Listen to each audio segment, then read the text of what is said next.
meeting to order. First, I'm going to make an announcement because we had an informal poll here, and we will be starting our meetings at 6:30 in the future. So I want everybody to know that, and they will be posted at 6:30. Okay. First on the agenda, the minutes. Paul. Madam Chair, there were just some minor corrections to the minutes of June 3rd. More like typo stuff? Yes. Yeah. Okay, and so. And the notice that the elections were so voted. So those changes were made. Ross had a couple minor comments too, and those were added. Okay, so then you move that they be. I move that they be accepted as prepared. As corrected. As corrected. As correct. Second. Okay. Any other discussion on that? On the minutes? All in favor? Aye. Aye. Opposed, abstained. We do not have any approval not required plans. So we move on. Discussion. Applicant, Nathan Ellis Highway LLC, special permit modification to update the equipment list, expand hours of operation, and allow outside parking of vehicles accessory to the primary use of the contractor's yard located at 210 Nathan S. Ellis Highway, East Falmouth. And I had asked Brian, because I am the only one still on the board who remembers the original permit.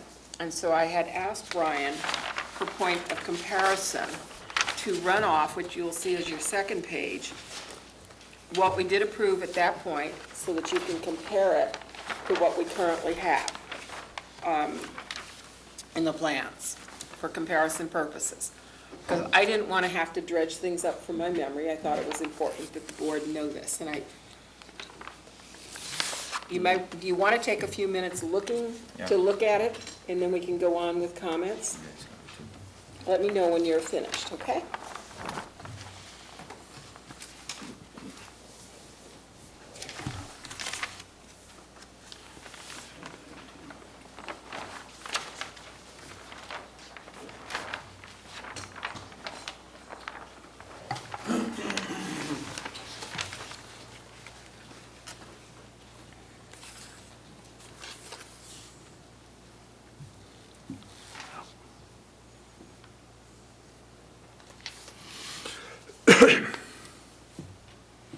And the date.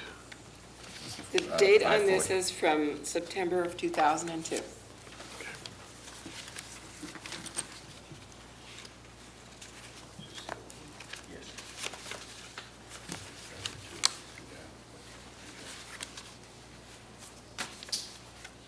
I'm all set. Pull it back. Okay, you're all set, Jim, right? Well, I want to look. Oh, I want okay. to now that I want to look Okay, at look at this. what's proposed currently, okay. No. The cell towers there? Yep.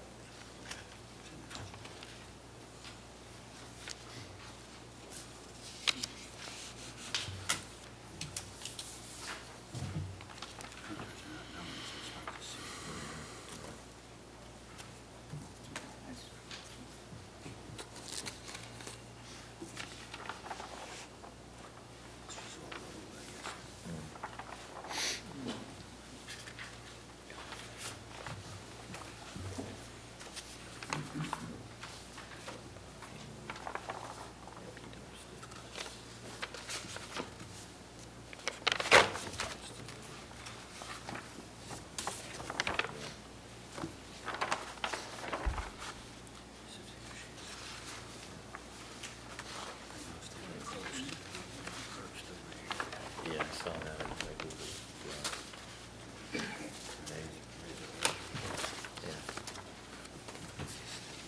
It's complex, so don't feel pressure. I was in looking at it today. Pardon? I was in looking at it today, so Okay. I'm all set. How about you, Ken? You're all set? Jim, you're all set? Yes. Okay, how about down at this end of the table? You're all set? Or no? Yeah, I guess so. Yep, okay. The other thing that Brian did, as you will note, is for our ease, he has put together what we need to look at for the special permit for contractors' yards in AG AA districts, and there are certain sections that apply to this.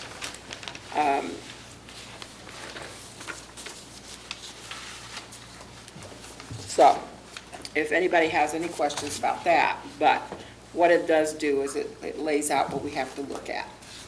And it gives us a little bit of a guideline as to how to go about Is that discussing. document in our file, or are you going to read that to us? No, it should be in your file. Yeah, it's that one. This one here. This is just the one I have that I scribbled all over. Okay, Okay?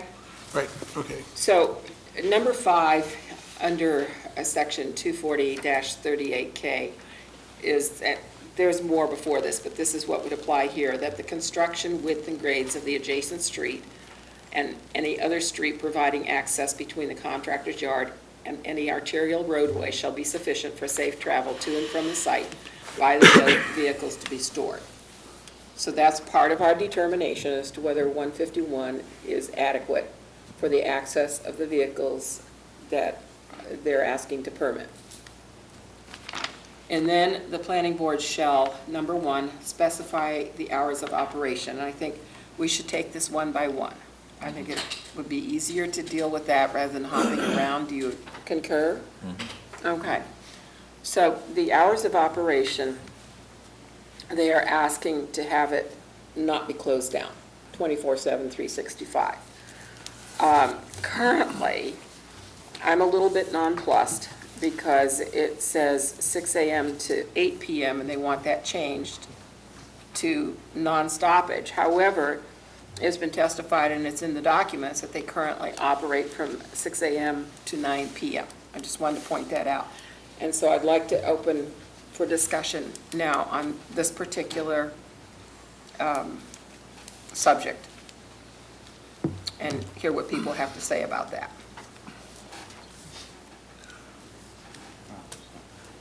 Ralph? I believe that the applicant specified that they needed to increase the hours to get their equipment off Cape, for off-Cape sites. And also, we had testimony from the public that the town has a bylaw about trash pickup. I think it's from 7 to 7, I think it is. I think that's what the testimony was. And so, if one of those vehicles can average 50 miles an hour and it's leaving the Cape,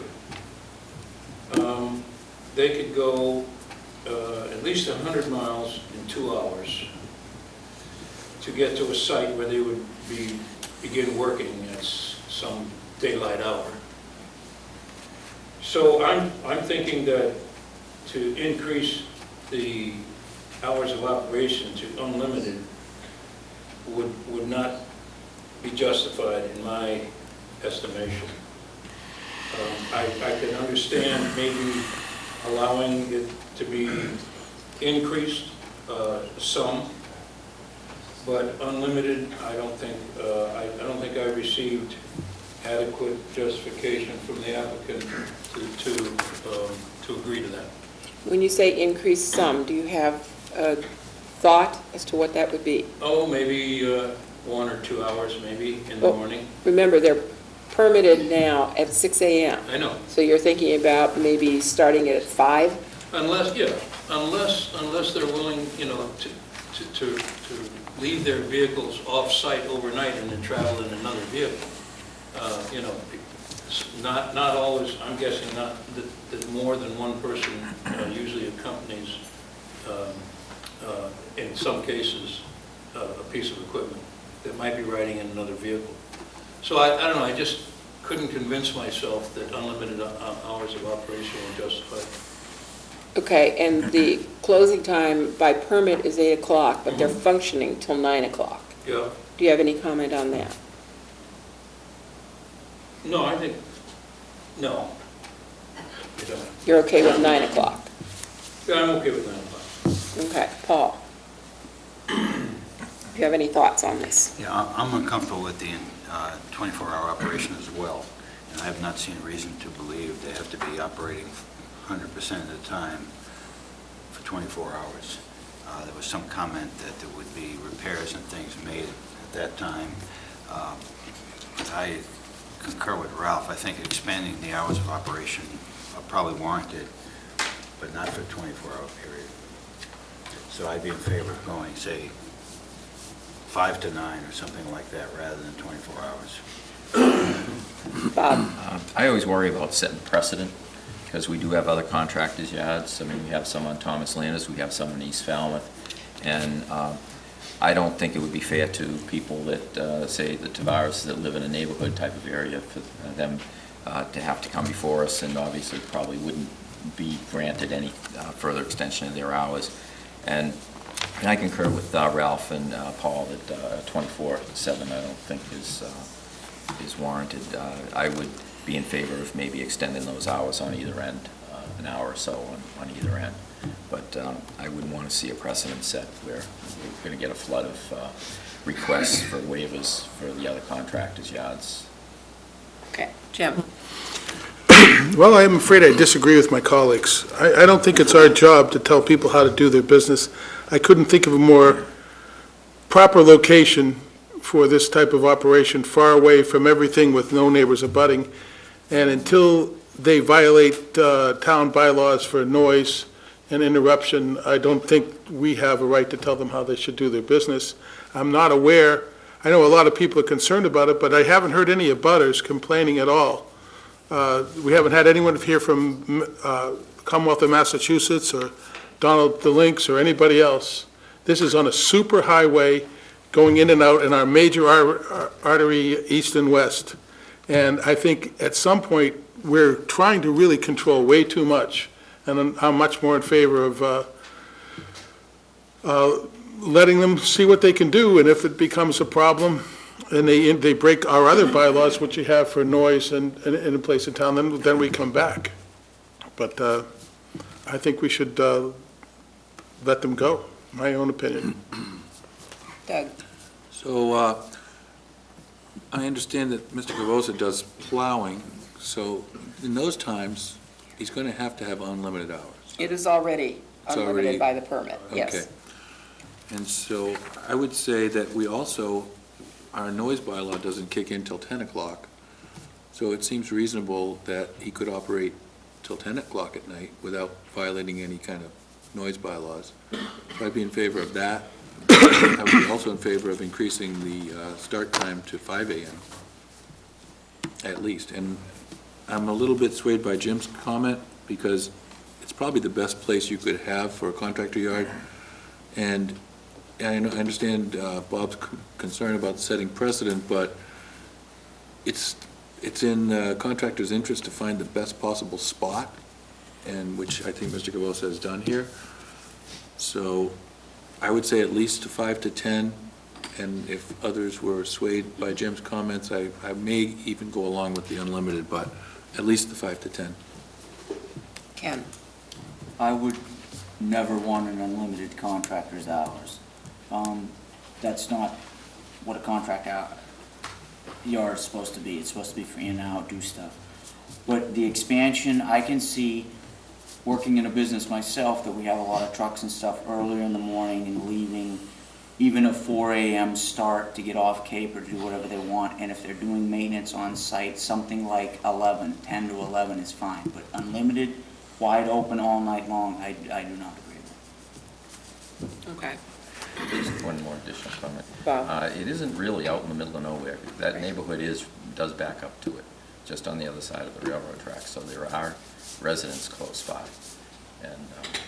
And I live out in that way, and so it's, that isn't totally true that it's isolated. Is it really? What's behind there? Cloverfield Road goes all the way down. We have had a couple of noise complaints. They're in the folder. Oh, I thought it was a lot of open space there. I didn't realize that. Wait, I can't take any comments because the hearing was closed. So you can listen tonight to our discussion, but we cannot take any more comments, sorry. I too am opposed to 24-hour per day operation. I have the same concern that Bob has, that if we open it up to changing the hours, unless we can look at the neighborhood and we can't have people coming in saying, well, you did it for somebody and we can't do it for somebody else. Generally, we start these contractors' yards at about 7. And this is already 6, which is outside of our normal parameters, and it's because it was isolated at that time. I think I have less problem with keeping it open, which they are keeping it open an hour later than was permitted. I have less problem keeping it open until, say, 10 o'clock than I would starting it way early. And I'm an early bird, so, you know, it has nothing to do, it's just that I don't want people coming in here and saying, but you did it for somebody else. And I know we don't have to go by precedent, but we're always clobbered by precedent. So I'm not expecting any decisions tonight, guys. You need to understand that. We're just bringing these all out to discuss it, and then I think we can have a more generalized discussion. Is that satisfactory with everybody? Because it is a complex issue. Okay. Can I make one more comment? Sure, Jim. I believe that every piece of real estate is unique, and that is our job, to take a look at it. So I know that you're all concerned about precedent, and I can tell you, living on a road that goes into Woods Hole Road and hearing the trucks going at 4 o'clock to the ferry every single day, and I live in, there's a residential neighborhood that they go through, I don't think, when you talk about precedent or Woods Hole or traffic, I think this is far more removed than the middle of our village, that we hear nothing but trucks starting at 4 a.m. roaring through the village all the way through. And granted, we don't have any control about what the steamship authority does, but when you talk about noise and village and people, I think this is very remote, and I think it's a unique piece of property, and that's why I'm willing to go to that level. And I don't think it creates a precedent, and I certainly wouldn't do it if it did, and that's my point. Okay. So what we have here, and correct me if I'm wrong, is we have reticence for putting it, except one instance, for putting it 24/7. But we do have, seems to be no objection to expanding the hours a bit. The discussion is how much we would allow the expansion, whether it is 9, 10, whether it is 5, to expand it on the other side of it. So we have to think about that and come to a consensus on that. We don't, as I said, we don't have to do that tonight. I just want to bring that out. But that seems to be where we are. Is that correct? Okay.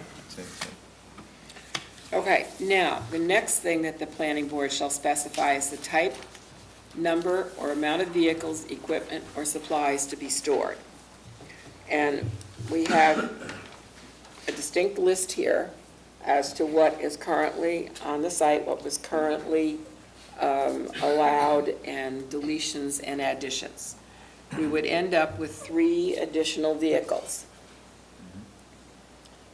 And I don't know how carefully people have looked at this list and whether there are any comments on the list. I have no problem with the amount of vehicles or the type of vehicles. I mean, after all, it is a contractor's yard, and that's what you need to do to do business, and I don't have a problem with it. There was concern that there wasn't enough signage on 151 telling people that trucks were coming in and out. And well, I look at that as I don't need a sign to tell me there's a truck in front of me that may have its brake lights on and might signal turning in. So that isn't an issue for me. As far as the vehicles go, I'm fine with the vehicles. Okay. Paul? I concur. I have no issue with the type and number of vehicles. It's up to the contractor to maximize his operation, and I think it should be left to him. So the ones that are on this list are fine? Fine. Okay. Does anybody else have any comments about the vehicles on the list? No, I think it's reasonable request. Okay. The next one is what fabrication, we have to specify what fabrication of sub-assemblies shall be allowed, if any. And it has been pointed out that attaching fittings to pipes, assembling hydrants, welding, and light carpentry.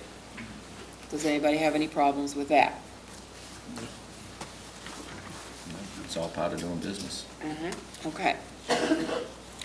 And then what accessory activities such as ordinary maintenance shall be allowed? And there's not, something that should have been on here, I think, that wasn't on here, is no activities such as major repair work, painting, or engine cleaning is to be allowed, because that is all part of the bylaw. So, any comments on that?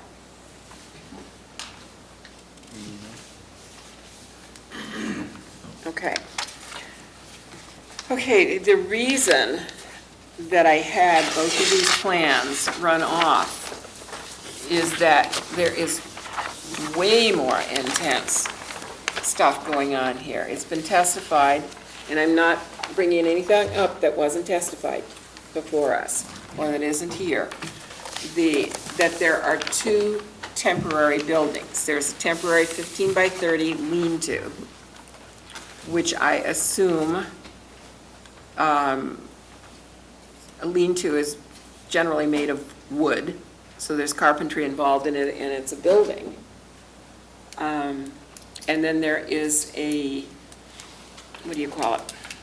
A hoop building that I don't know what the permits are that needed to be sought for these, and I don't know that there were any permits, but in any case, if there were, they should have come back to our board for a change. And I don't know if anybody has any comments about that. Paul? No, my only comment on the two snapshots, if you will, is the access from Route 151 appears to be the same. There's no changes to the approach or to the buffers that are in that area. The big changes appear to be the tower, the leveling of the area to accommodate more storage, and the storage partially on the right-of-way of the electric easement. That was not permitted, if you look at this. Okay. But it doesn't affect 151 as far as I can tell from here. It's the same as before. The access is the same, the berms are the same. So from an external point of view, you wouldn't see the intense development on there that you're referring to. You're correct, you would not. Does anybody, yes, Jim? Well, the only thing I noticed, and I don't know when it was permitted, but the tower, I'm sure that had to be permitted. That is a substantial CEA. structure. Most of the other things are all temporary and dumpster storage, and for a contractor of the type of business he's in, for him to be leveling and moving stuff around, I would think this is stuff we should have anticipated it was happening, Okay, and that's my view of it. okay. Doug, you were starting to say something? It seems just like a natural growth of a business over 12 years, and I agree that, maybe he should have come in, or not maybe, but he should have come in and put this on paper with us. But it's not really that surprising to me that a business would grow over 12 years and these things would become necessary. So he's here now, so I think they fit. It seems to be, I think if this came to us, or to the people that were here in 2002, I find it very likely they would have approved this as it is. I don't know if you agree, but that's just my guess. So I would agree with the use. Okay, something that you may not be aware of that I will point out for you to think about is that there is a 75-foot setback from the roadway. We agreed, with much gnashing of the teeth, that this could be stone, and part of it could be used for parking. And if you look at the aerials, it has intensified with parking. You will notice on the drawing for 2002 that there were only some parking slots, if you will. Obviously, you're not painting them in over gravel. But there's been a greater intensity of parking within that 75-foot setback, and it's not just this. It is required as part of the bylaw. There's also 30-foot setbacks from the sides and the rear. And we did not give any exemption, as far as I recall, for parking in the rear setbacks. And I don't know what you want to consider on that. I mean, I'm sorry, but I am the only one with this institutional memory here. It's appropriate to bring it up, and I didn't realize it, but it is also behind a huge hill. And I think that the setback has a real purpose. And the fact that you can't tell the difference when you go down the street, it doesn't make it right that he did it without a permit, but it doesn't really, I don't notice that those cars are parked there when I drive by. They're trailers, I think. But you can't see them until you Dumpsters pull or in. whatever. Mhm. So, But the point is that it is beyond what was permitted. It's a huge expansion of usage it there. is. It's You- not just a little expansion, it's a Well, huge does the expansion. setback require for all uses, including parking, or just buildings? Everything. As far as I understand it, it's 75 feet from the front. The front setback is 75 feet. And gave an availability for some parking. That's what I see in the old one. Correct. Okay, say, now we're just deciding what's some. Well, no, that's pretty well no, defined there no. by the lines. Yeah, I mean, there was like 12 parking spaces. Oh, so the real issue is, we have empty dumpster storage inside that setback now. That is the big, this whole area here Yeah. is, so the parking's about the same. This is the big one. And if you look at the air photos that Okay. were supplied, it's Okay. extremely intense. They're at least 4 deep here, I think. Oh, they I are. can't certify that that's what's on the lot today, but it's But where's the set, is this the setback line? Yeah, so, 75 feet. so these things aren't intruding on the 75 feet. There's the 75-foot setback. Right here. No, it's the No, Goes to it there. goes to there, okay, the second line. That's 39. Okay, it goes all the way, so half of it is. Yeah. And this Okay, is the so- 30-foot setback right here. That line goes along there. I mean, these are things we Yeah, you're have right. to take No, into consideration you're when right. we do anything about expanding or allowing. So what you're saying is he hasn't abided by the original agreement, the original That's permit. exactly what I'm saying. And in some respects, it's an egregious lack of abiding Yeah. by the original agreement. Now that you've explained that, That's why I thought it It's was huge. so very important that you saw what was permitted versus what we were told is actually on the ground today. And that's another reason why I don't expect any kind of decision today, because you I, may want to go into the office and take a very much more careful look at what's in front of you tonight. Yes, Ralph? Yeah, I have a real issue with the empty dumpster storage there being infringing on the 75-foot setback. And so it would be nice if they could provide some kind of a modification to that portion of the proposal, as far as I'm concerned. I don't know whether that berm will shield the empty dumpster storage completely from the road.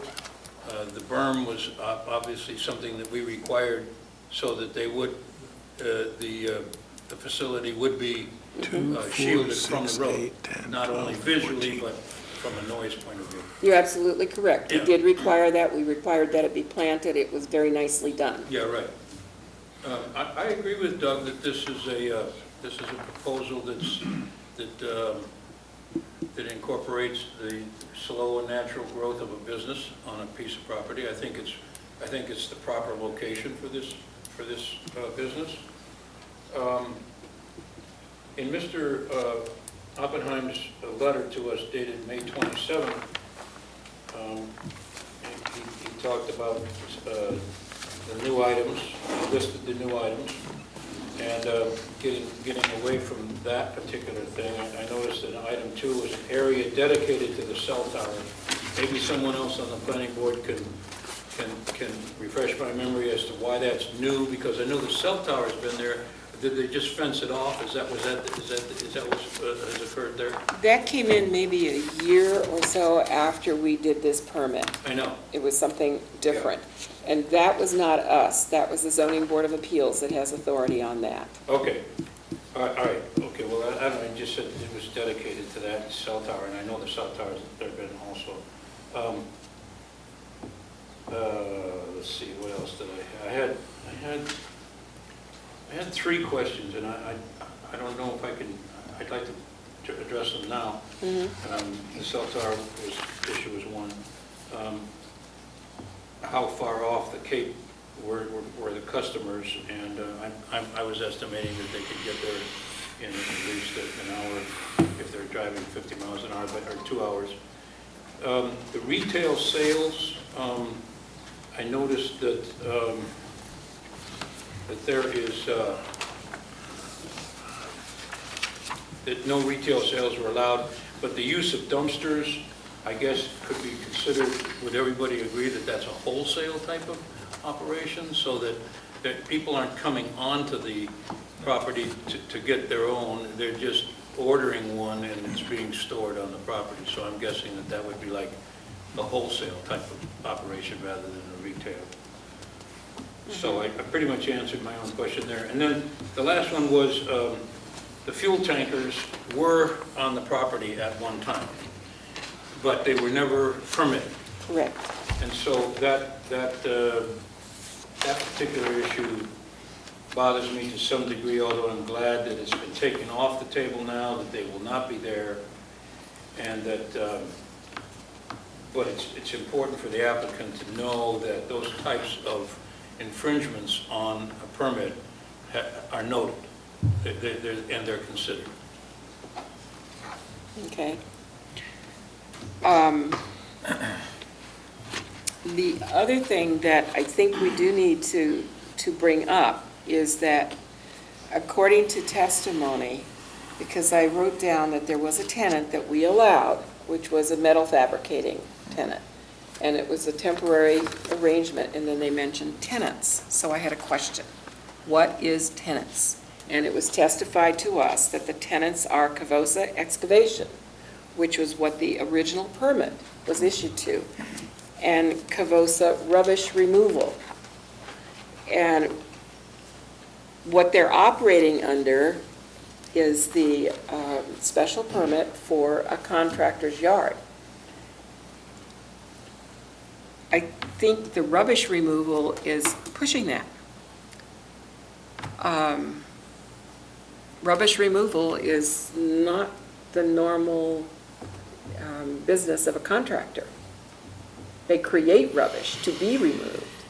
And so, is there a transfer station going here? If there's rubbish removal, and is that even allowed under our bylaw? And this is what I'm asking you to think about. And it has been the normal evolution of how Mr. Cavosa has gone about evolving and enlarging his business. But is it allowed in an AGAA district?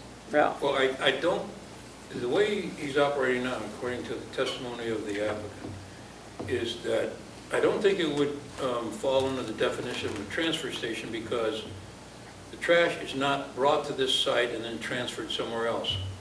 The vehicles that collect the trash depart from this site, pick up the trash, and take it to a third site. And so I don't consider this, if I'm correct, I wouldn't consider this as a transfer station. That's the way I would look at it, philosophically. The point still is, though, is rubbish removal the operation of a contractor's yard? And that is a question that we have to wrestle with. I see it more as an operation of heavy equipment. The heavy equipment just happens to be the trucks and the dumpsters that are used in the business. It'd be the same as taking a bulldozer or a payloader from one site to another and bringing it back. I don't really see much difference between it. It's more of the equipment issue as opposed to what's being brought to the yard, because it's, at the end of the day, it's empty dumpsters or equipment that's coming back. The reason I bring this up is then, again, our bylaws have the definition of contractor's yard.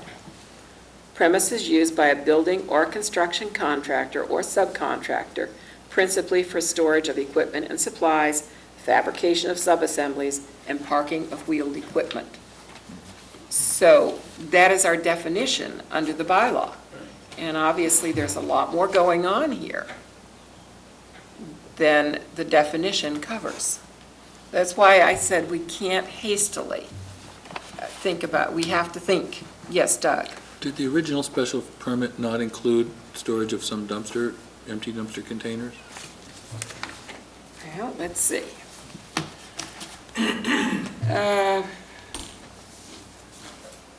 To deliver and pick up dumpsters, and they're empty dumpsters here, okay? So, but these are things you need to think about. Right. But it was part of the original plan. Empty dumpsters. Okay, Jim? I'm listening to all my colleagues' concerns here, but there's not a building here.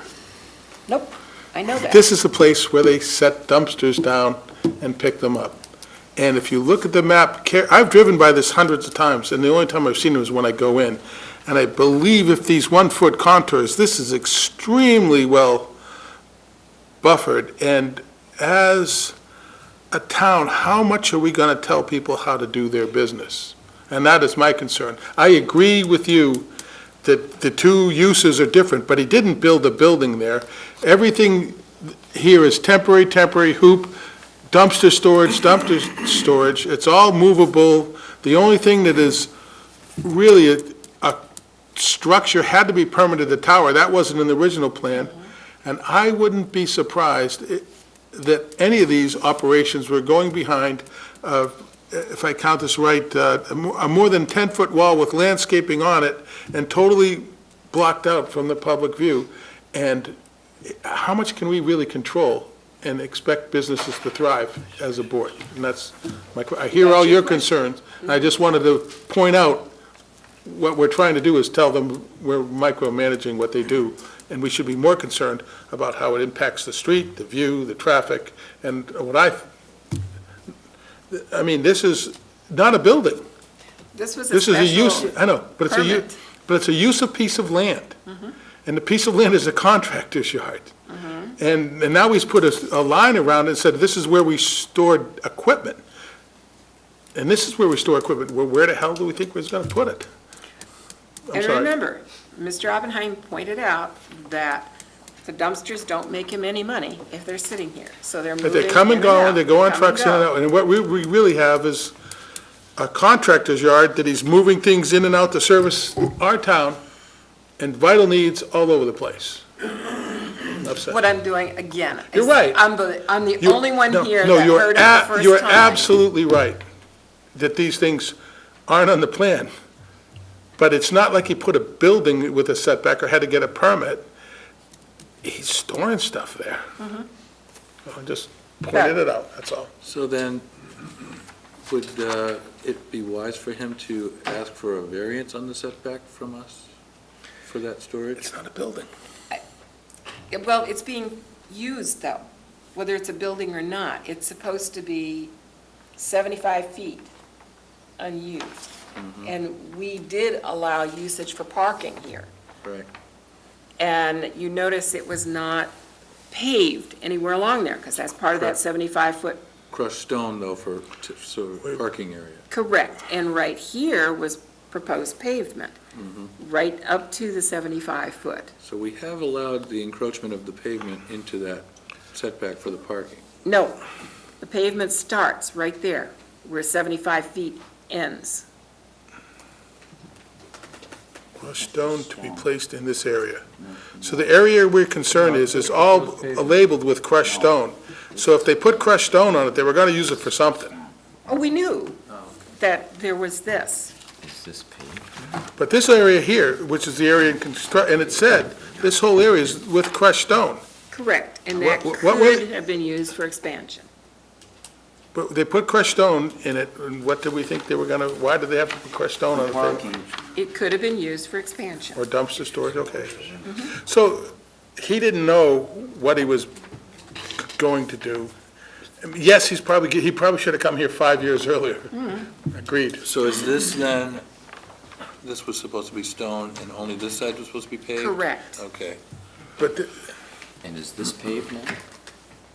I can't tell you because I haven't been on the property to know what's paved and what isn't paved here. Because right now, this should be crushed stone. And from here over could be paved. So I don't know.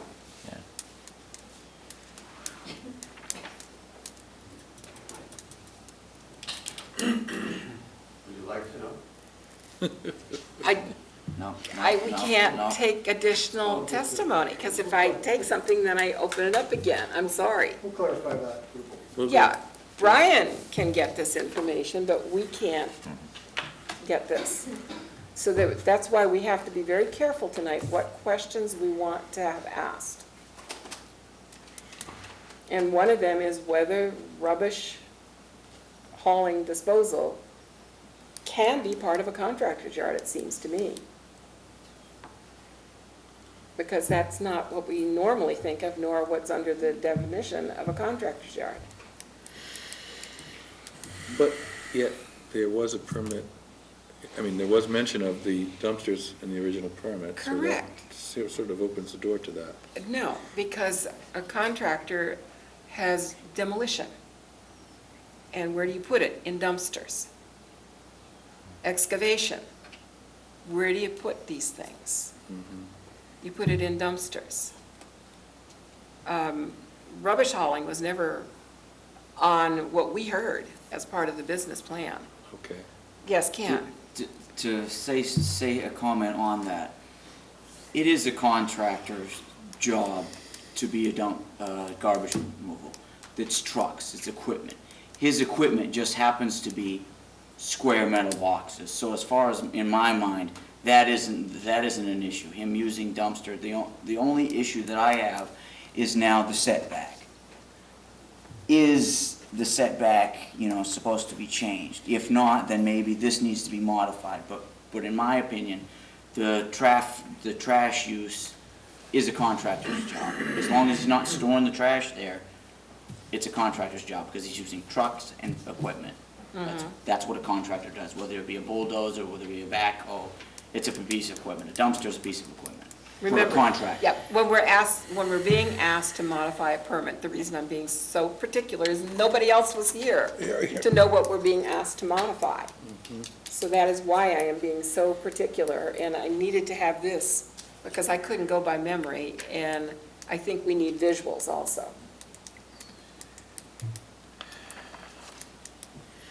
I agree. I think we've kicked this around. I think we could use some more information. Maybe staff could provide it. And what kind of Yes. information do you want? Well, we don't, even though that I've been there, I don't recall where the paving is and whether it's there or I was not. gonna say, I I can't need to go remember. I've been back. there a lot and I don't know that, but Okay. staff could provide that to us, could they? And I didn't pay attention to that setback until you pointed it out. Neither did I. That's why this is Neither here, did I. okay? So that seems to be the issue. The only thing I'd point out is if you did approve crushed stone to be put in this area, what do you think they were going to use it for? Well, That's a question, just I'll open make- question. I'll make a comment. Vehicles storage, owned a truck rental business. You can't store and park vehicles on bare pavement. Becomes an environmental thing. So the crushed stone could have very well been to use it for parking. That was an access for that. We don't I'm just know. saying that's a, They were going to use it for something. I don't know. Neither do I. We don't have the decision in front of us that was rendered at that time that might have encompassed that. Yeah. We only have the plan. So I just want to be clear that the setback it was stated that nothing could be put in that setback. No, that's not quite correct. We allowed parking in there Okay. because there was insufficient property Right, here. Right there. And so we specially allowed it, I guess you would say. but it could not be paved, it was crushed gravel. So it was just that little section that was allowed to be in the setback? Correct. Okay. Okay. Because I could see it just being a natural progression that, okay, you can park there, I'm in the setback, so. And you I- move the lot. Yeah, I mean, you know, it's like when I get another boat, I fill in a piece of, cut down some trees And- and put the boat in, you know? Yeah. It's a natural progression, and I could see if, unless it was, you know, had some very specific, no, you can't touch that, and you gotta put a line in the sand here, then I can understand that. And I don't know the answer to that, so what we would want Brian to find out is whether parking was envisioned to be allowed to expand across the gravelled area within the 75-foot setback. Okay? Okay. What other questions do you want Brian to gain an answer for? Yes? Maybe we could take a look at the original decision? The 97, 98, 2002, should have it in the folder, I'll make sure you get. Okay. Yeah, we don't have that in our folders Okay. here. I'll get you all 4 decisions. At least I don't think we have that tonight, do we, guys? No. I didn't think so. That's all. So, because when we're being asked to modify, I think we need to know in our own minds what was there Right. to begin with. Good, Pat. Yes. Brian, could we have those sent to us electronically also, Yes. so that Yes. we can have them in advance before the meeting? That's great. The boulder stockpile. It was testified that the power people don't mind it being there. The original plan showed just some boulders right along there, no boulder storage. No stockpiling. And you can see the edge of the proposed stockpile area, it's dots. I think, well, I can't say, because it's not indicated what the stockpile was of. I think that that's a private property issue between the person that has the easement to pass and repass and the person owns the fee. And I don't think that's our business to tell them what they can do in there, as So- long as it's with the same uses of everything else. Okay, So, I mean, how are we gonna tell them, well, the easement here, has here, and you gotta do it this way? He's gotta deal with the person has the right to pass and repass, and that's a private property issue between two different private entities. I'm just seeking That's comments. my own Well, opinion. Okay, I disagree with Jim. If we approve this plan, then we are endorsing the fact that he can encroach upon property that's not his. He owns it, Ralph. He owns the land. I'm sorry, but he encroaches on the, encroaches on the easement. But the easement is to Held by pass and somebody Wait a repass, minute. okay? So I would disagree with that. And I want you to We make need Richard. note, please, that on the 2002 plan, it says loam and seed with indigenous species. And that's on the plan here. It didn't say you can continue to Understand? press in and store boulders there. It says it shall be loamed and seeded with indigenous species. Those indigenous boulders. Suppose if you're on a terminal moraine. They are. They came from Falmouth, I'm sure. Oh, indigenous. All right. So, please take that into account when you're making a decision on this for further discussion. Let's see, what else? Sorry, guys, I just feel too responsible for You're the only going one that through- has it. I know. That's okay. And as you said, hey, Rich, come on back for a night. I know. But you don't have to elaborate it. Let's see, what else? There was a vernal pool on here too, vernal pond, maybe that is gone? Because that was supposed to be kept up. Yeah. It was starting to be filled by activities, and this I'm dredging out of memory. because, and I think it's that little weird shaped thing there from my memory of walking out there with Carl. And I think that was part of the decision. But again, memory could fail me after all these years, and It's in the right of the way behind the, that top one, that looks right. sort of like right behind the tower. Pass that down to her.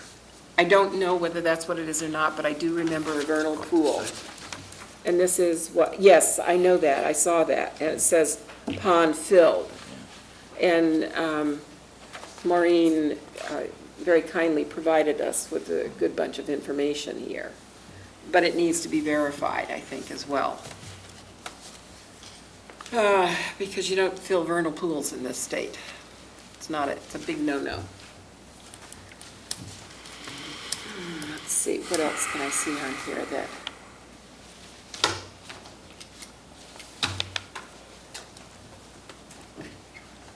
And I know that my comment was, I realized that it was described as a temporary lean-to, but a lean-to is a stick-built building that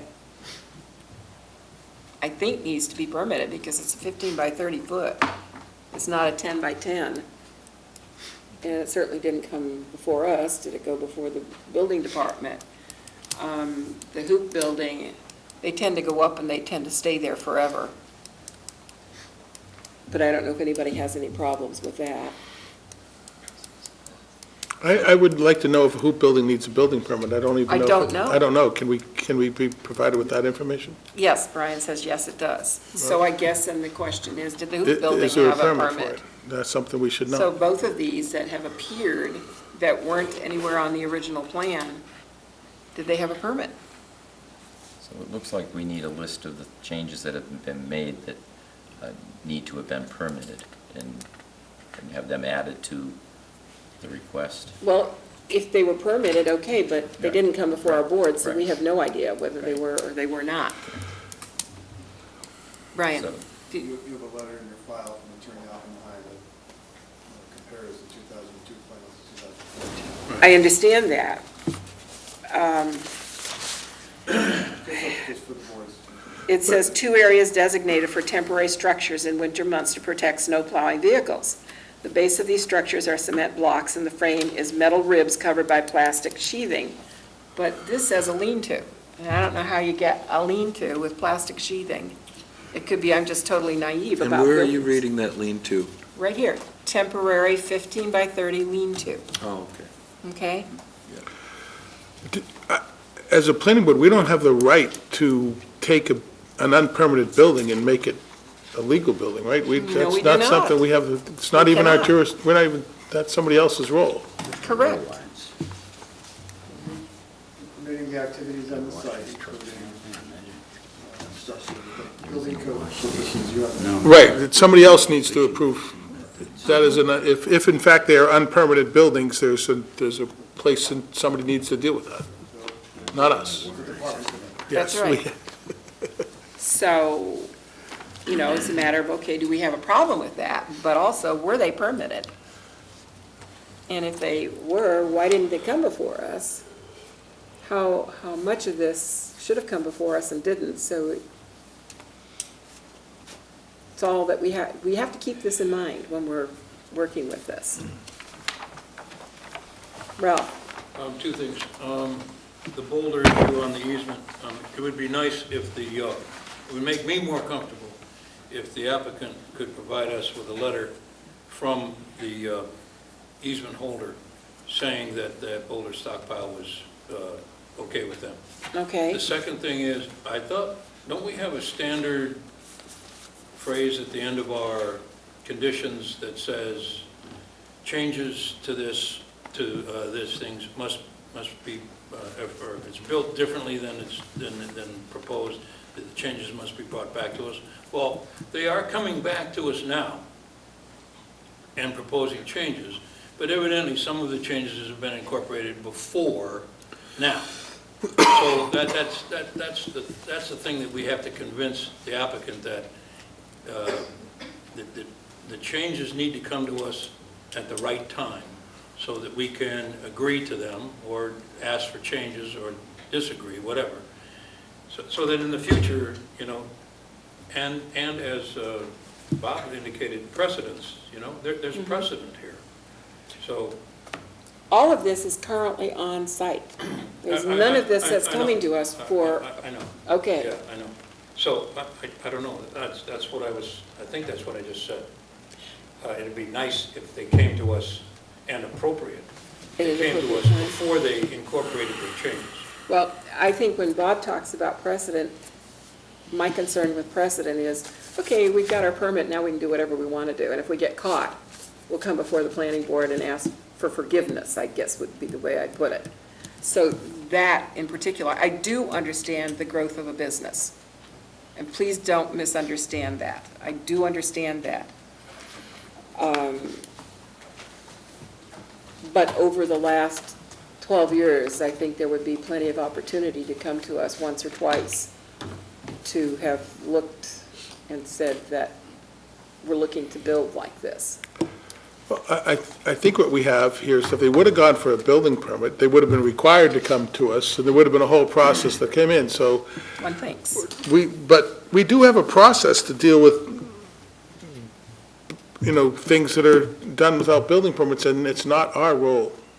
We have a zoning enforcement officer and the building department and a whole group of people that's their job, And they're complaint-driven. and they're complaint-driven.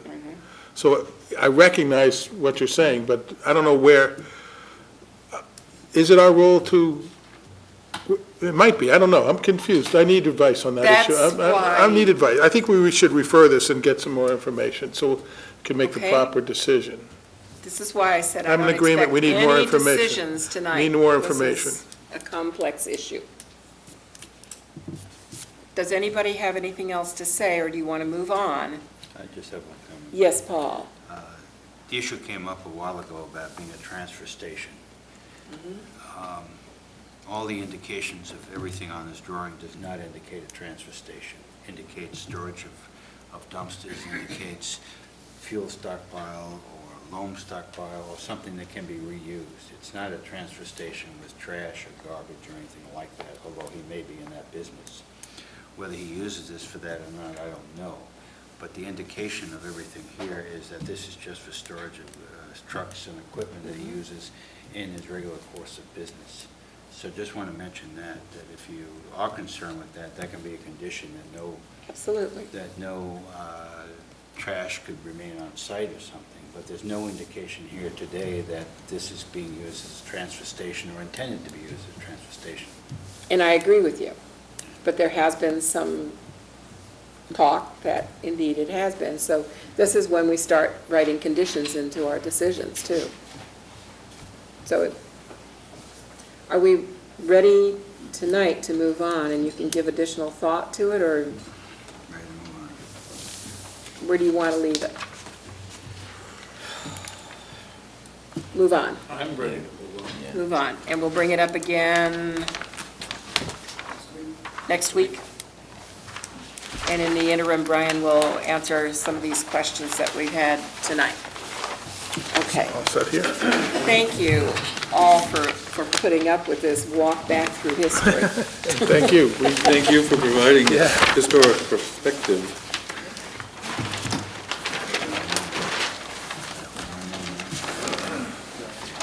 Okay, now I've got to find my agenda again and all this. All right. So we're moving on to Falmouth Hospitality LLC, definitive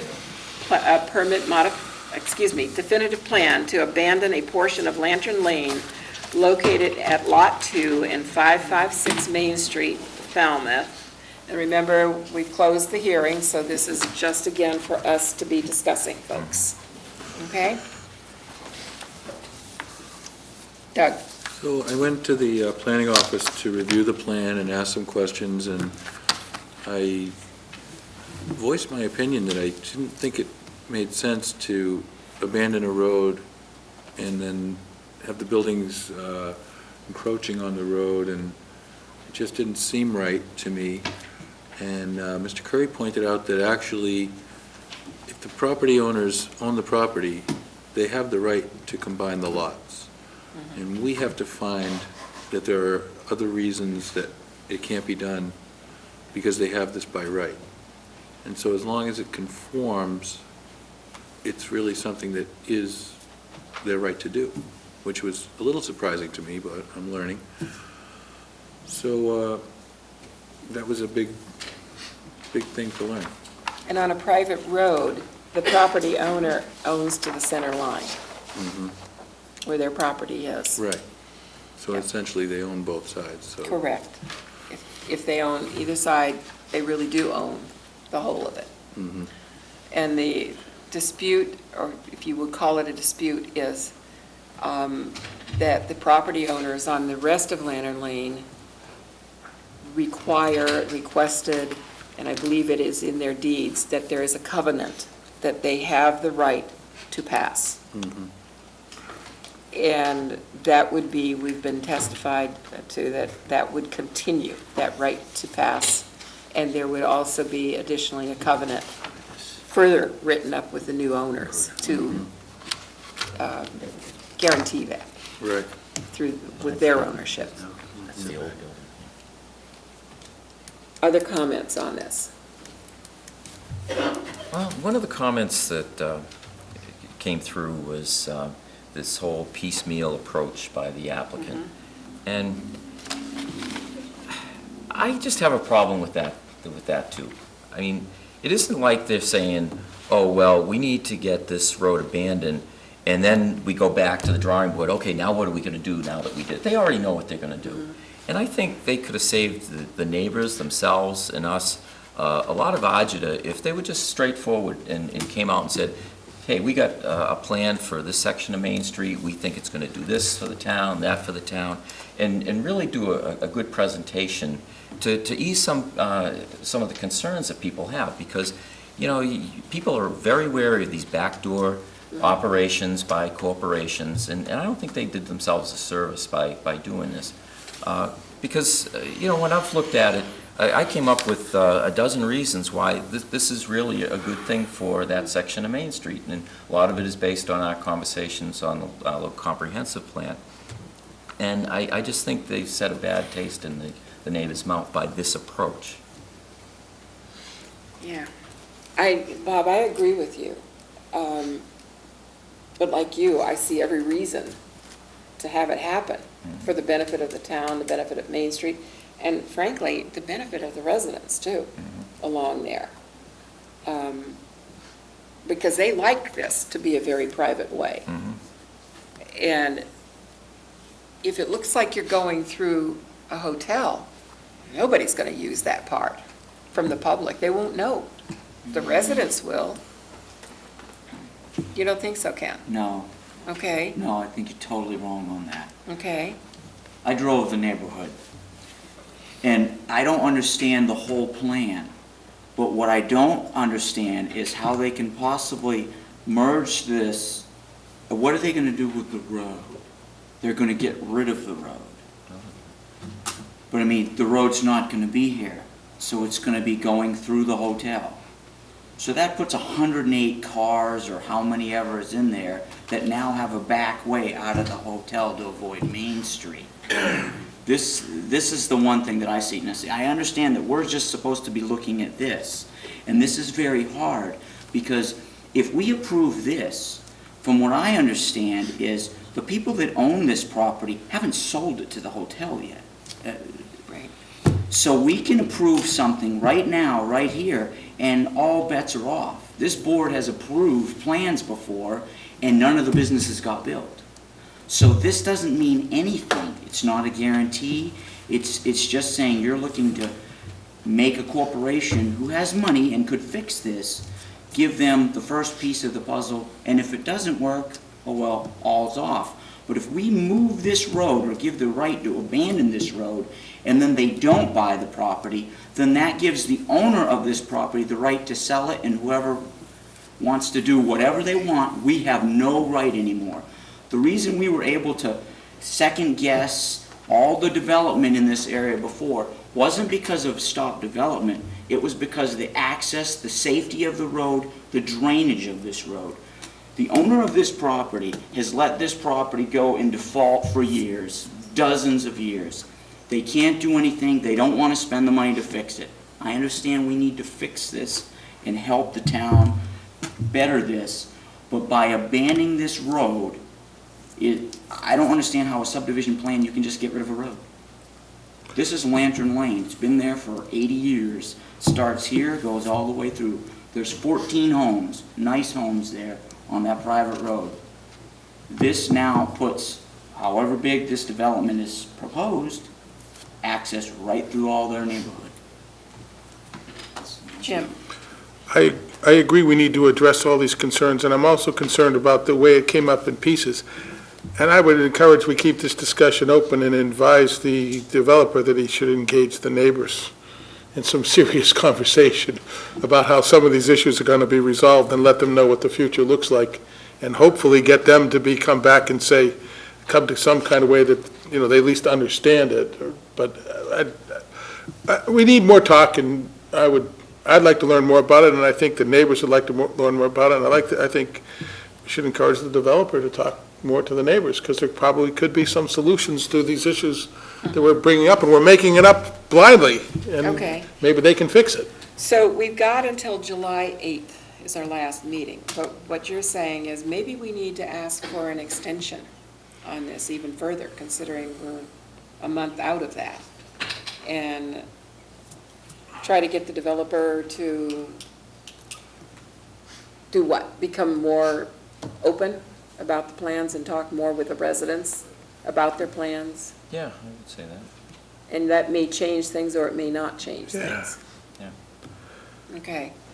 Because I know I did ask Brian, well, okay, if they don't get it, well, can we go back and undo our vote on this? And he said, no.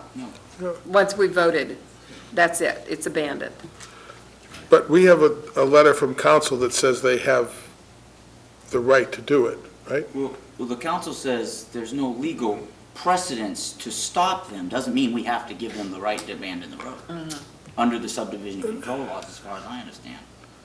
That's our call. This is a, Right, so we could do it, right? We could do it. we could, or we do We not have to. do not They don't have have to. the right to say that we have to, the right to abandon the road. Brian, you look like you wanted to say something? No? Okay. You have your legal guidance from council. Remember, it's an enabling statute that comports with your rules and regulations. Remember, if it's raining, go back to your training. It comports to your reasonable rules and regulations. Doug? But I only got from that information from the council that we have the right to approve the abandonment. I didn't get it, that we have the right to deny it. I didn't get that from it. You're right. If it comports Right. with your reasonable rules and regulations, you can reasonably condition it. You can require easements, you can require whatever is in your rules, where you're empowered or enabled to do. And that's Massachusetts law, people, unfortunately, it's Massachusetts. Where it's general statutes that don't mesh very well. Give us some information about that. That's just how the process works. But talking to the neighbors, how the applicant asking for an extension is within your purview. It is in their purview to decline. It is. Right, and we all know what happens when we turn something down and they go to state law and we get it jammed at us. So I think as a town and as a neighborhood, everybody should jump in and study this thing carefully and see if there's a way that we all can put our oar in the water and have some say in it, or, well, it's up to the lawyers to say it, but, or they're just going to tell us what to do and we don't have any say at all. So Yeah. I think we caution everybody to work on it more, is what I'm saying. Right. And Brian's getting that message from our board. Ralph? Yeah, I think the applicant I think they have shot themselves in the foot on this particular situation. What should have happened is that they should have come to us with the overall plan, everything, and say, okay, this is what we're proposing. Now, our first step is to do this. And our second step will be to do that. And it just absolutely has the overtones of a backdoor operation.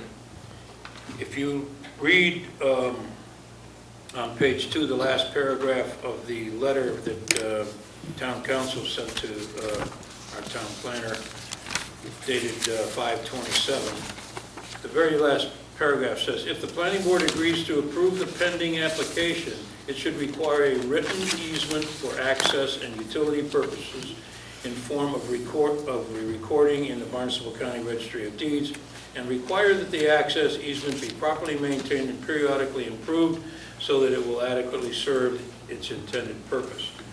Now, if they abandon that and they put a hotel on both sides of it, what would keep them from having like a walkway going, connecting the two buildings at 15 or 20 feet high or something like that, you know? How would that look for people accessing those residential areas? And they're going to say, man, I got to drive underneath this thing and through a building, and doesn't sound right to me. And if you were one of the property owners and you wanted to sell your home, what have we done to potentially decrease the value of those homes if we do this without an overall plan in front of us that says, this is nice, yeah, if you want, we might agree to abandon this, but here's the rules. And we're going to make sure that the rules accommodate the people in the original development. I think that the applicant here is absolutely bound to come to us with an overall plan, and I have to totally agree with Bob and what he said. It's not the right way. It's not the right way to come to us with this proposal. Brian, I know that the applicant has to go to the Cape Cod Commission because of the size of the development. For them to go to the Cape Cod Commission, do we first have to vote abandonment of the road, or can they get Cape Cod Commission approval? And then we can take up, okay, to do this, we have to abandon the road. And in the meantime, he would be talking to all of the residents and hopefully being able to work with them. The commission does not have any subdivision control powers. No, I understand that, but they can say either yay or nay for that, the hotel. Yes. But we don't have to abandon the road first. If they approve of the hotel, Are you saying can the commission, a certain jurisdiction can approve the hotel. whatever it might be, absent a vote of this board's under subdivision? For the abandonment of the road. Because as Ken pointed out, if the road is abandoned and they cannot build the hotel, well, the road is gone. I'm not sure, but I think that they develop all kinds of other issues if they don't abandon the road. Lot coverage, density, I mean, everything. I mean, the problem is they're going to be, by doing this, they get to use this area of the road in their overall plan. That wasn't my, No, the but- road would eventually have to be abandoned for the hotel to, Right, but then I'm sure there's a whole myriad of other issues that start popping don't in, know. zoning and everything. It gets, yeah, so I don't know, but I do understand the residents' angst on this absolutely. whole thing.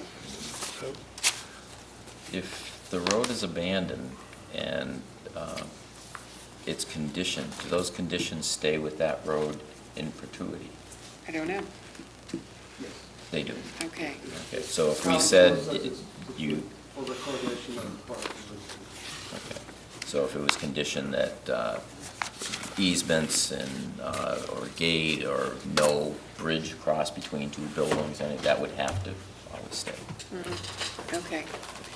All right. So where the board is resting on this tonight is that we would like to see an extension on the time, and we want the developer to work with all of the residents so that they better understand what is going on, I believe, is a fair way of putting it. Do I have the sense of the board on that? Okay, and can Don't you? we need to know what's going on as well? I mean, Well, a we plan? do. I mean, a plan? No, I mean, no, the no, residents no. are one thing, but I mean, right now, if I had to vote, I'd say, no, I wouldn't abandon this. I mean, it's just, We do, but you know, well, you weren't here. The building across the street, right. they worked with all the residents, and then they came to us. So, Gotcha. I'll find out for you about what you need to do okay. with regards to whether or not, who goes first. Who goes first? Who's on Commissioner first? or you first. Okay, And I'll speak with the developers, but ultimately, we do have a timeframe of July. If they choose to. They could say no and then plow ahead, sure. and then we'll be dealing with attorneys and see what happens. Well- I will put the request out there and see what happens. Yeah, okay. And we may hear next week, or we may not. It may take a little longer to get the response. I'll get a response tomorrow. Oh, fine. Okay. Okay. Thank you. That one, final. I mean, a verbal. Paul? Ralph concerned about a tunnel and No, it was a bridge. a bridge over it. There's a difference. There is a difference. I stand corrected.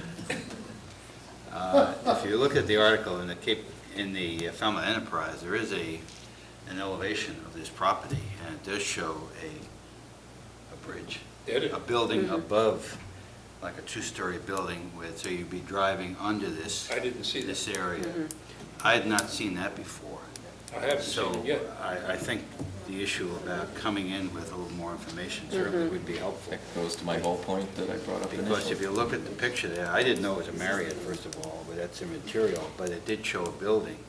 And what concerned me is, if you're on Main Street, there's no way to stop and get out and get into the building. You'd have to get in this right away, and then you're forcing the people to go through the property to get out of the hotel, which doesn't seem to make a lot of sense. So there's a lot of real issues that need to be discussed here. But there was a picture of an elevation showing the hotel with an upper second story where you would actually go underneath the building. And that concerned me because I had not seen that or anything like that before. So the board wants to see a more complete picture too, just like the neighborhood does, as to what is being proposed Yeah. instead of the piecemeal.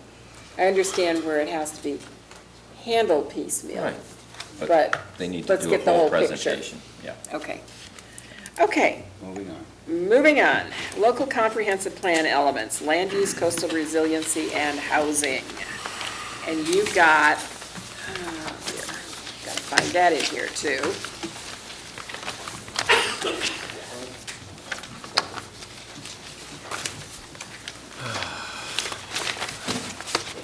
What the committee did is give you, again, for you to look at and comment on land use, community goal, and public policies. The first statement up there is the goal. Falmouth shall create a balance of places to live, work, and play by encouraging sustainable and high-quality growth while using land appropriately. That is the generic goal, the overall goal for the land use element. And then we have 5 different policies, and we'd like to have your comments on those, if you've had a chance to look at them tonight. And then we're also bringing back to you the coastal resiliency, the goal in public policies. We gave you a whole much bigger picture of it with the introductory material last time, and we didn't really get comments as to whether you liked the goal and policies. So we're just separating out the other stuff, the narrative, and want your comments on the goal and policies. Now, the housing element, Judy Barrett was here yesterday and gave a preliminary report with the findings that they've made so far on demographics and all of that sort of thing that goes into the housing. We are hoping that with the completion of her report, I believe it's scheduled maybe in another 6 weeks or so, we will have a real leg up on doing the housing element. That will not be then as time-consuming. We will, because we're expecting some action items out of it, the goal we can put together, and it may actually be in her report. I think, Jim, I know you were there, and I know I was very pleased with what had been produced so far on the housing. I thought everything was moving in the right direction. There's a lot of, the coolest thing about the whole thing is we're actually working on current demographic data, which it's been a long time since I've seen plans that are referring to things that are, now they're already 3 and 4 years old, but instead of being 10 years old, Right. so. And the most disturbing number I saw in that, and everyone needs to take it to heart, is a 3% drop in our population. It's a very serious trend. Yeah. And one of the questions that came up, and I'm an alternate at the meeting, so I get the minutes, and I showed up once to listen. But they're digging in hard on as to why, and they're going to be giving us some recommendations as to why, which are going to be pointed at zoning. Well, at zoning, but also, we've discussed it in the committee, is it anything we can turn around Right. by any action we take? Correct, but it'd be great, I want to let them finish the report. So do It's I. It's premature to talk about it too much, but it was very interesting. I'm just bringing that up. I know, I because went too far. Yeah.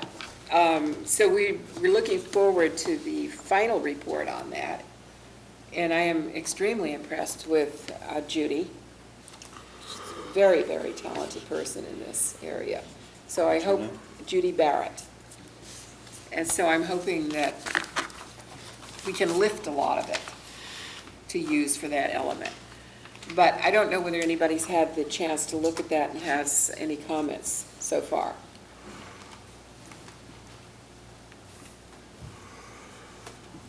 Nothing yet. It's awesome. You're right. Good job.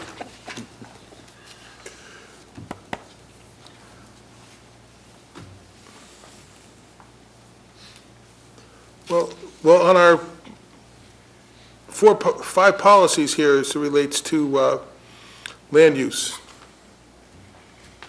The 3 of us work on this every week, so we're here tonight to listen to what you guys think. I like the idea, number 4, provide a comprehensive network of access corridors to accommodate many modes of travel. Is that thinking not only in roadways, but in walking paths? Everything. kinds. We didn't want to define it. That's one of the things that took us a while to get through. Yeah. Because when we first started talking about roads or things, and we said, that's why it's worded the way it is. 100 years from now, who knows, we might be going around in hovercraft. And, think We'll have outside to- the box, We'll have to right? have access to these flight levels. Got Well, it. vertical and horizontal. If you can think of the emerald necklace around Boston, that's kind of what drove this thinking here, is a greenway throughout the town that's interconnected, rather than having pockets here and there Right. that people have to drive to. Right. That you could go from one to the other fairly seamlessly, either by bike or by walking or I have a Segway. question. Oh, sorry. I have a question on policy number 3. We talk Okay. about durable built environment. I'm not sure what that means. I have a problem with that too, Paul. I asked Marlene, because that was the word she put in there. I don't know. I was part of that language where we don't want to tell them, we want to tell people we should be building high-quality buildings, not just big retail, well, I don't want to even say that, but just big ugly, the idea is to put some quality into the buildings that are going on our main thoroughfare. I mean, if you look at historically, some of the buildings we built a long time ago were really cheap, but if you take a look at the ones that are built, grand old buildings that were built, they're built to last a long time. They're high quality, they have lots of high finishes, lots of detail. So we weren't trying to tell them what to do, but maybe just say we'd really like to see a lot of quality. and durability in it. We want to be built to last. You brought up a discussion about the European constructs that have been there for centuries, the old buildings and how they developed, rather than being made to be blown over. And we weren't trying to be specific. We were really trying to be general, Paul. And I guess that's the hard part. Maybe we missed the mark if you didn't catch that. Yeah, if you didn't catch it and I had difficulty with it. We might have missed it. Then I think we missed it. I just don't know what it means. Yeah. Well, that's why we're here. Right. Yeah, if we can come up with another phrase for it. We all know what we meant, but we talked about it for hours. But if it doesn't translate. Yeah, that's to- why we're to the here. reader, then Right. We haven't done our job. That should be, we need to work that. What do you all think about policy number 1? Falmouth shall continuously analyze the zoning rules that guide development to ensure that they are flexible, fair, and innovative to improve the quality of the public streetscape. It's good. It's okay? And there should be something in there that addresses historic somehow.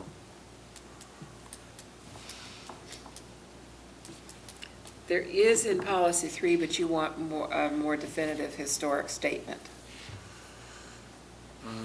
Well, no, I guess I don't really need this if it's covered in the other area. If I encourage high quality to respect the history and heritage. I think number 3 is relating to new construction that relates to the history and heritage. So we keep finding that, these historic structures are getting torn down and it's out of our hands, and we need to try to find a way to get a better handle on that.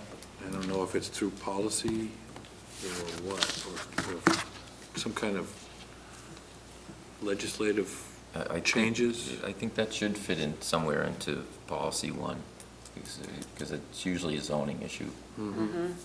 So if we could work that into policy 1.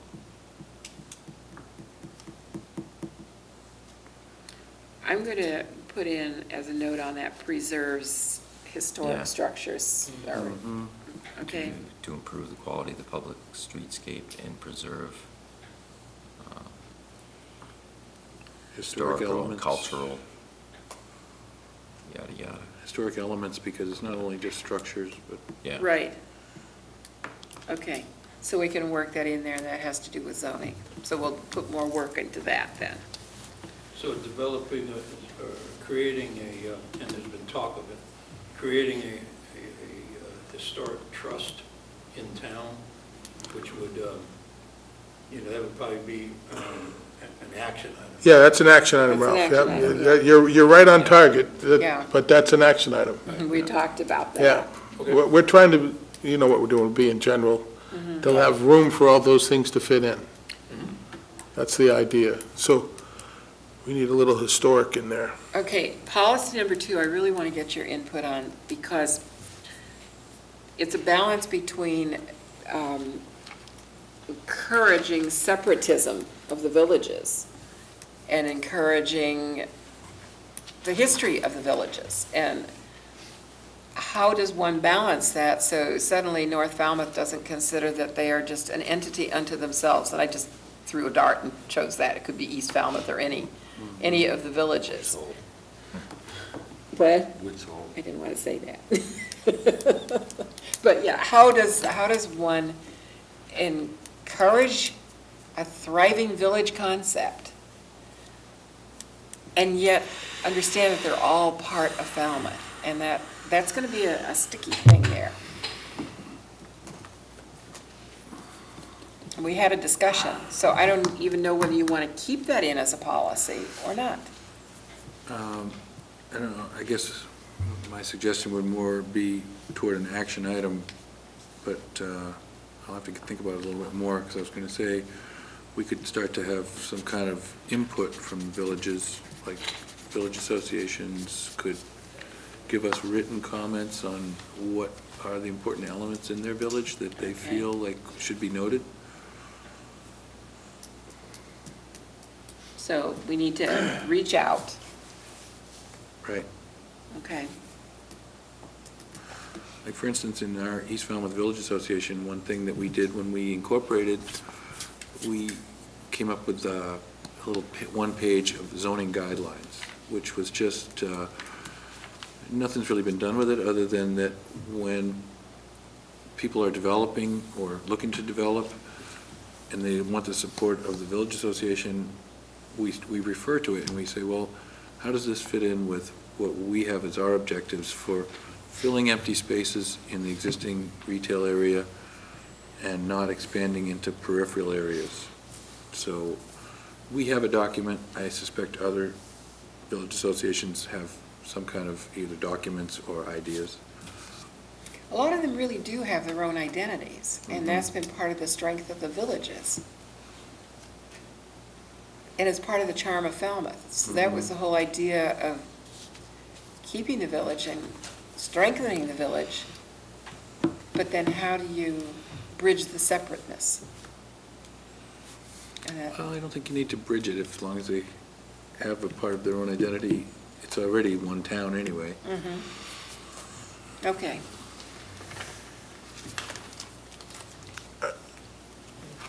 Just on bridging and commenting on it, we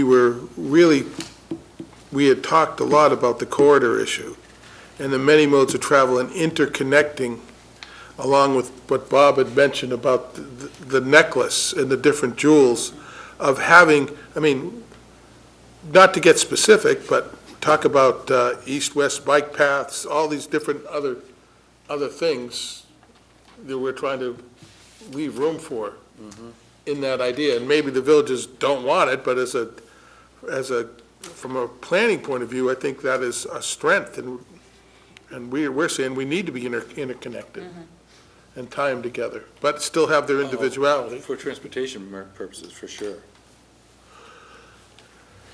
Yeah, access corridors too. I mean, yes, transportation is getting real specific, but, actually just communication, meaning people going back and forth, not necessarily picking up the phone, just being connected. Okay, and then we've got policy number 5, encourage increased density primarily through redevelopment in some areas and discouraging further development in others. And the whole idea here is to decrease sprawl. And to encourage development, and it would have to be through redevelopment where we have the infrastructure in place. And again, efficiency, not sprawl. I just want to go back to policy 2 for Sure. a statement. One of the things that divides the villages in this town are differences in zoning that create certain conditions that some villages seem to get stuck with that others don't. And again, it comes back to zoning. I think we need to look at how the zoning affects the different villages and where, if it comes down to having to balance the zoning in the different villages. And I know our zoning is going through a rewrite, so to speak, to pick out inconsistencies and all that, but I think even further, we need to look at the map and just see where maybe we can rezone some places to balance it and change the zoning in others to balance it, because that seems to be the biggest bone of contention between villages. Okay. Don't dump on me, and Right, don't right. cite me as privileged. And, Right, right, so, Well, so what that really does is say that policy number 1 is the Uber policy. yeah, yeah. The what policy? Uber. German, Uber, yeah. super. Policy. It's the one that we're looking at for guidance with a lot of these others. And this is why it's really, really critical that this board digs into land use, because this is ours. This is the one we're going to have to be dealing with and developing. Then let's go on to coastal resiliency again. The goal, Falmouth shall balance use, access, and enjoyment of the shore while allowing natural coastline and ecosystem shifts in response to increased weather-related impacts on sea level rise.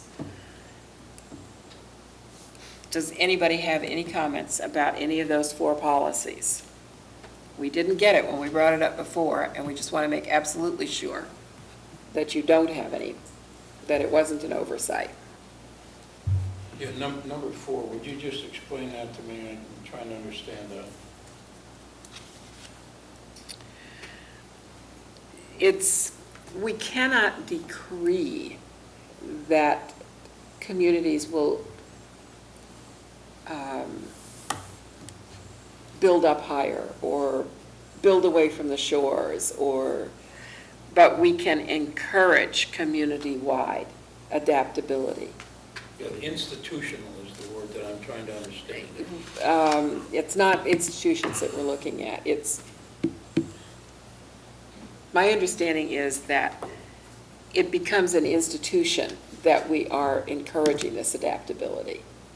Maybe that's the wrong word. I should Yeah, circle that. If And you could come up with another word there, might help me anyway. I'm right on target with the description of that, I think, am I not? Okay, so we need to put another word in there. Well, That makes it maybe. more understandable. That would Well, be if nice. you don't understand it, Well, I'm I- having I- difficulty explaining it. How about, shall encourage community-wide human resiliency and adaptability, because you want the people to understand that they have to understand. I'm going to put human question mark after it, so we can discuss that further. Okay? One of the things, Ralph, we talked about was the town, I don't know if it falls into institution, and it probably is just a general term, but the town really should take a leadership in dealing with coastal resiliency. I totally agree with that. And where we put our public facilities, our town hall, other buildings, and this is general to all these things, but we talked about if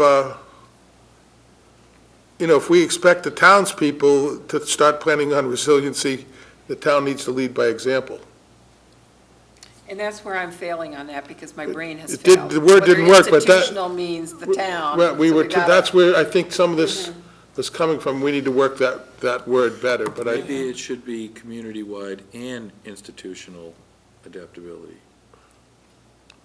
Could be. we need to work So on we it. need to work on it. Want Thank to you come for on pointing that Wednesday? out. We need working on that.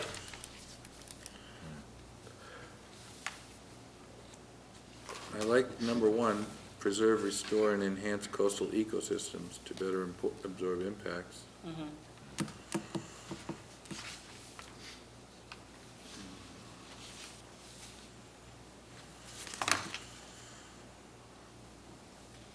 And somewhere we should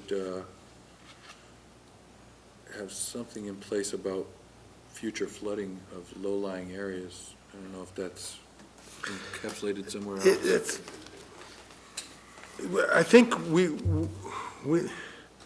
that's what policy one was. Yeah. What we did is we kept moving up into general terms without being specific, but that's what we meant by policy one. Okay. In particular, not in particular, Yeah, exactly. Better absorb the impact. Exactly, that's what we meant. That's what that means. And we tried not to be so particular, we just identified every single word. We were looking really big picture. Okay. But think about action items that you could come up with that would fit under one of these policies, and then you'll understand the policy is meant to, without saying that, we're kind of implying it. Right, Pat? Yeah, oh, absolutely. Okay.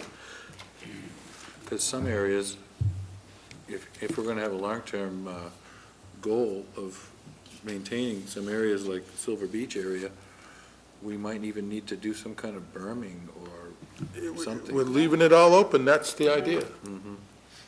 There are That's the various idea. ways of absorbing, protecting. Enhancing, better absorb, we left this open for beach nourishment, we left it open for everything you could, all the different ideas that people could come up with. We're trying to just have bigger goals. I guess I agree, Okay. that is encompassing language. That's what it was meant to be. Getting back to policy 4, I'm trying to think of the conversation that was around it. Yeah. Wasn't that more around the fact that when there is an emergency, we want to be able to have the municipality still work and be able to adapt to these situations?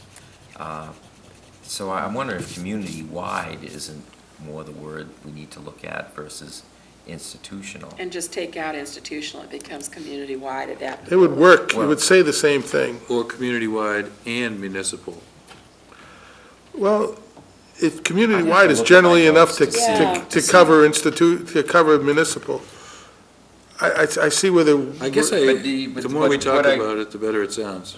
But what I brought up about that was things like building permits. You have to have the building department up and running after a disaster because people need to rebuild. You need the health department up and running, so that was, I'm thinking that's the conversation. And almost cultural would work, because we talked about also just having the population being prepared to deal with disasters, you know, Yeah. having more resiliency in our daily lives and our practices. I think that's where the institutional came, kind of ingrained into the culture. So how do you get the business community up and running again? Right. Because that was a big one in Sandy Hook, or Yeah. Hurricane Sandy, I'm Yeah. sorry. Although it was clear that our job is not to be the recovery plan, but just to make sure that we encourage the ability to recover. Right. We're not supposed to specify how we recover from a disaster. There's another group in town that does that. So this needs a better statement Yeah, to we gotta work this make it one. more fully understandable, is what you're saying. Well, because at first glance, it's not clear what it is, but now that we've talked it out, this actually makes perfect sense. Yeah, but we can't Yeah, leave But it we that way. can't, right, can't leave it there. It's got to be written so that 20 years from now, 50 years from now, somebody's going to look at it and not just scratch their heads. Right. They're going to know what we meant. Yeah.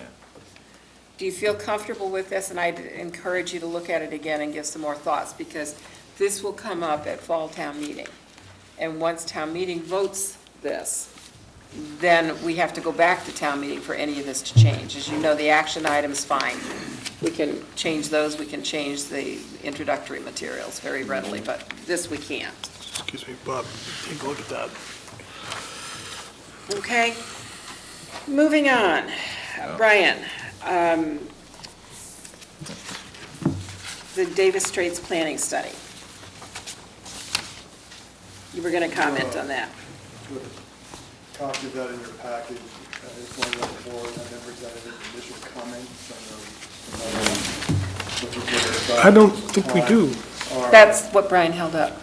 No, we Right? didn't. No, it's It isn't? something else. No, I Oh, don't sorry, have no, that. I didn't see, I was seeing the orange on it. No, we don't have that. We don't have that in our packet. Not in the package. Will you email them? Yes. No. Oh, well, we were not emailed it. Will you email it? Please. Okay. Okay. All right, so what I'm going to do is we will quickly adapt.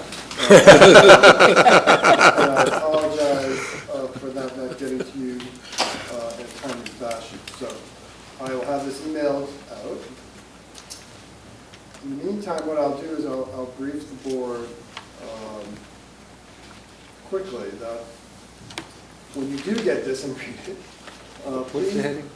it's the Davis Straits Planning Study.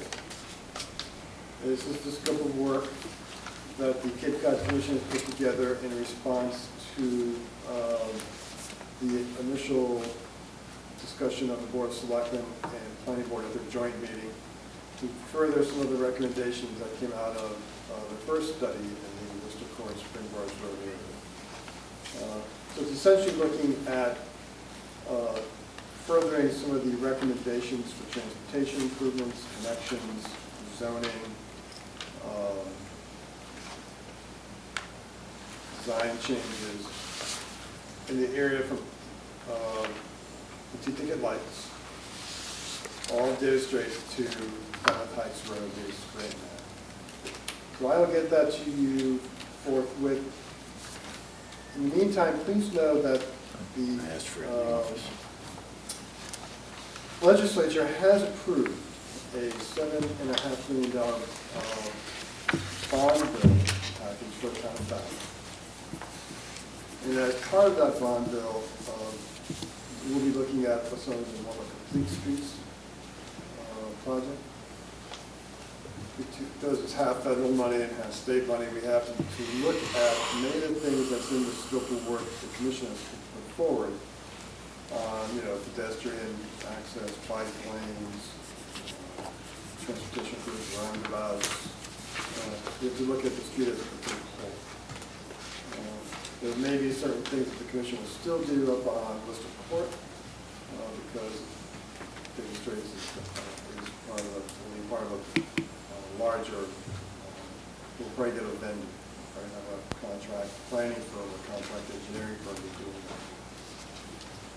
that. We will be having a joint meeting with the Board of Selectmen on the 23rd of this month.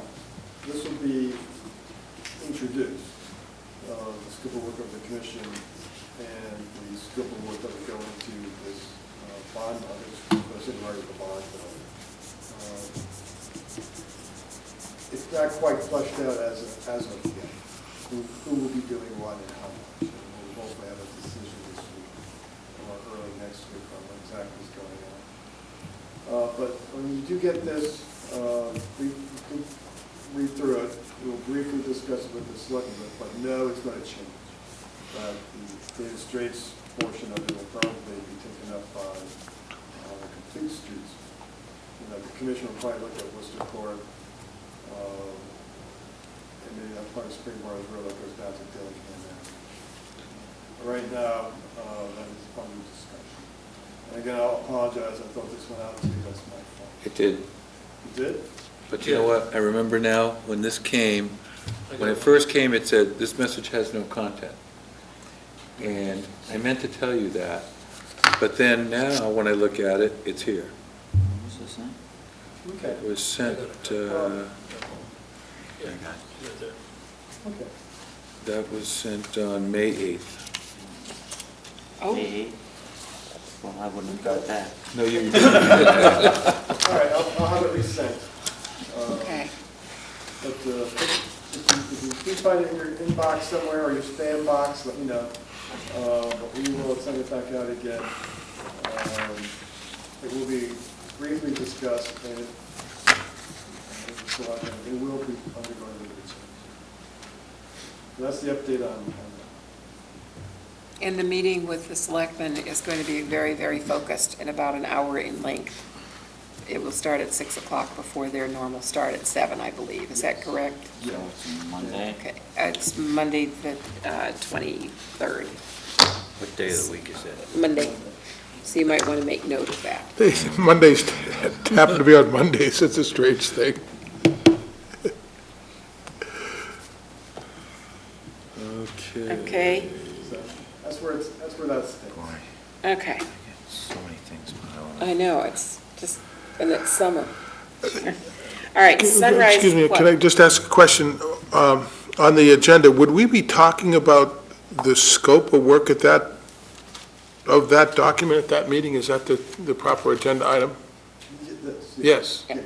Okay, that's, so if we have ideas or thoughts, process relating to, now, give me the, from Scranton Ave all the way to The Stop and Shop lights. the Stop and Shop lights.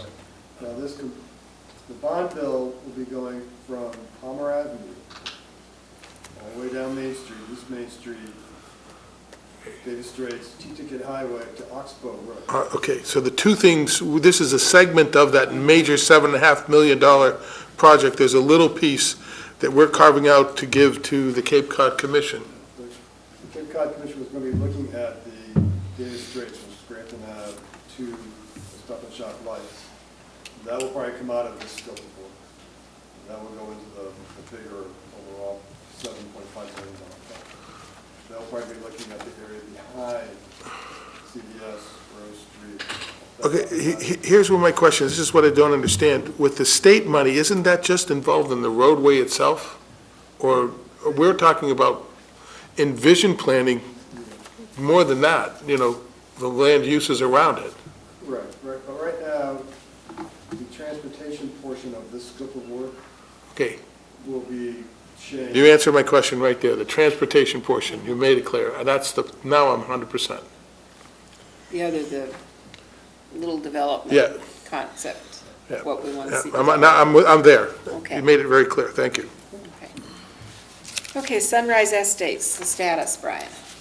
They are constructing, as of today, the sidewalk and all the big safe material, all the big safe is in. There's a new shed over the nitrification system. So the work is progressing. So I'd ask the board to take no action tonight. I'll put it back on your agenda next week. My understanding is that the work should be complete very soon.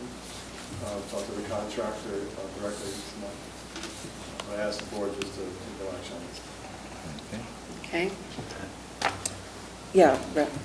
I took the opportunity to visit Sunrise Estates this afternoon. They are indeed repairing the sidewalks, and they did a very nice job controlling the wastewater plant. There's a new building there. It's very well done. It's very quiet. However, I did not see any drainage improvements going on. But I was out there today, and they are making progress. The only drainage improvements are that they're going to be taking up that portion of the roadway that was put in without your permission and regrading the road. So, but you're right, there's no activity there yet. That's why I asked to take no action tonight, put it on your agenda next week, and I'm anticipating that the work will be done. Okay. Site visits next on the agenda. Brian, you wanted to, Ralph wanted to speak to it, okay? Well, I've asked that this issue be placed on the agenda, and I think that site visits are absolutely essential in evaluating a proposal, and it goes far beyond looking at a plan. If there are issues with site visits as far as scheduling and so forth, then I think that can be worked out. If there are issues with site visits about having if there's a majority of us are attending a site visit, that there are no discussions about the merits of the plan, then that should be easily remedied by a reminder from the staff members that we're there just to take in information and to ask questions, but not to discuss the merits. And if there are issues about, in case there is a majority of us are there, as to whether or not the site visit should be posted as a meeting, I don't see an issue. I don't see a problem with that. I think the staff could easily do that, and if that's so recommended, Pat, you indicated to me that town council had suggested that that be the way. If that's the case, and for my previous 12 years of being on the planning board, we've been in violation of the open meeting law, and I find that a little bit hard to believe. So I do believe that there is something in the training that we receive from Mr. Duffy on an annual basis that deals with site visits. I have not gone back to research that, but I believe that there's nothing in there that says that they can't be conducted. I think it's for us to do a site visit without a plan and to ask the staff to go to a site more than once is an inconvenience to them and a poor utilization of their time. So I do not see a problem with us going as a group, whoever wants to go, and some people prefer to go on their own, that's fine. But in the past, site visits have been absolutely the general policy of this board for all the years that I've been on it, and I think that they need to be reinstituted.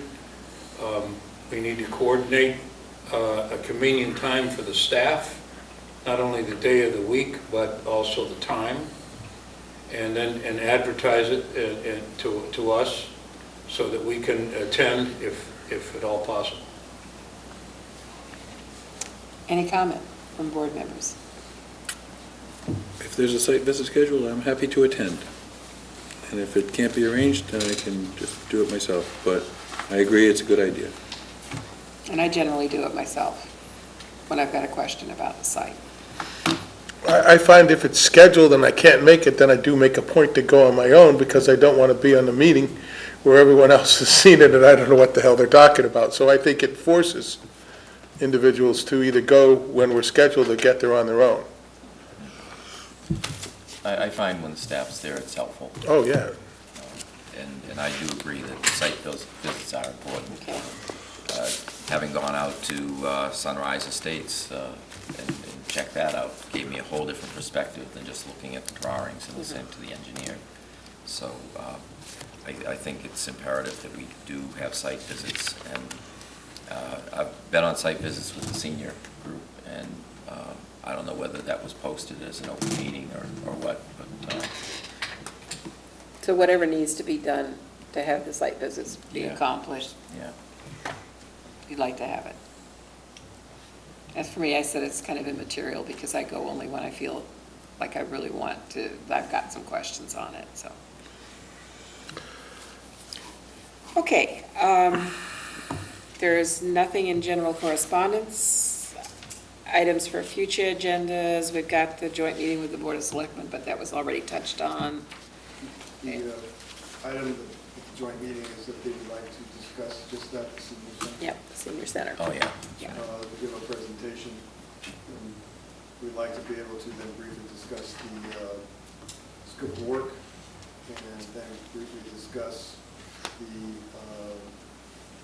next meeting, that set a date certain, and hand out your coastal and land use elements that we discussed tonight in draft form, because it's the Board of Selectmen that make the recommendation on the local comp plan.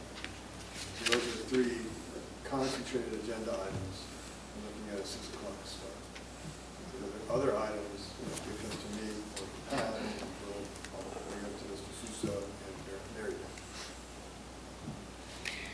So as you can understand, with this being between 6 and 7, it's going to have to be very Quick. efficiently done. And it'll be a home game, even though it's a Monday night, Pat is going to have to chair the Yeah, that kind of surprised me, but